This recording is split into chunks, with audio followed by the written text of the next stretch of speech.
Assalamualaikum warahmatullahi wabarakatuh. Madayaw, ug maayong adlaw kaninyong tanan. Magandang araw sa inyo lahat.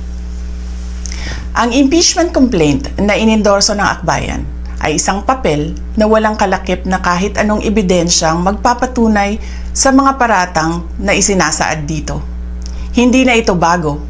Matatandaan na ang impeachment laban sa akin ay naging sagot nila sa aking pag-alis sa gabinete.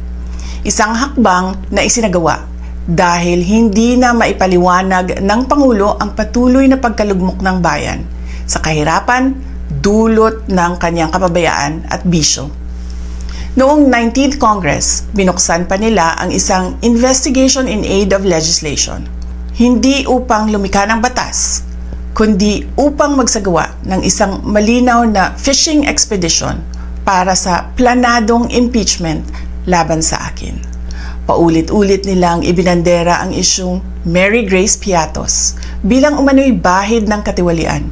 Kahit na sa kabila ng lahat ng investigasyon ay wala silang naipakitang kahit isang direktang paglabag sa paggamit ng confidential funds.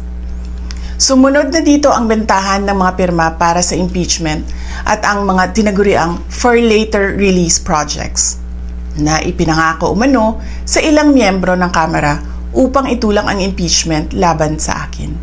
Mga pangyayaring mismong inamin na ng ilang mambabatas sa kanilang mga naging pahayag. Mga kababayan, walang kredibilidad ang akbayan upang mag-endorso o magsumite ng impeachment complaint. Ilang ulit ng hayagang ipinahayag ng kanilang pinuno ang kanyang intensyong tumakbo sa pagkapangulo. Isang malinaw na indikasyon ng pampulitikang motibo sa likod ng kanilang mga hakbang.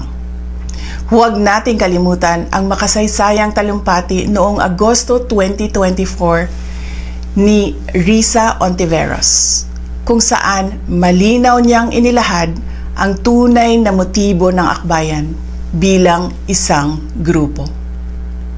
At habang ang anak niya ay may kapangyarihan pa, hindi magiging madali ang ating laban.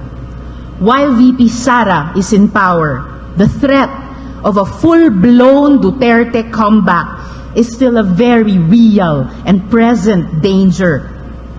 For one, they are supported by one major superpower, China. Kaya malinaw na lahat ng ito ay isang uri ng harassment at pang-aabuso sa proseso ng impeachment ng grupong akbayan. Hindi malinaw kung ano ang ipinaglalaban nila para sa kaayusan ng bayan, pero napakalinaw ng kanilang pamumulitika at pagpapahirap sa usaping diplomasya ng ating bansa. Sa huli, ang tunay na laban ay hindi lamang laban ng iisang tao o iisang grupo. Ito ay laban para sa katotohanan at sa dangal ng ating bansa. Naway magsilbi itong paalala sa ating lahat na ang kapangyarihan ng impeachment ay hindi dapat ginagawang sandata ng politika, kundi isang banal na proseso para sa hustisya at pananagutan. Sapagkat kapag nanaig ang abuso, ang tunay na talunan ay ang sambayanang Pilipino. Syukran.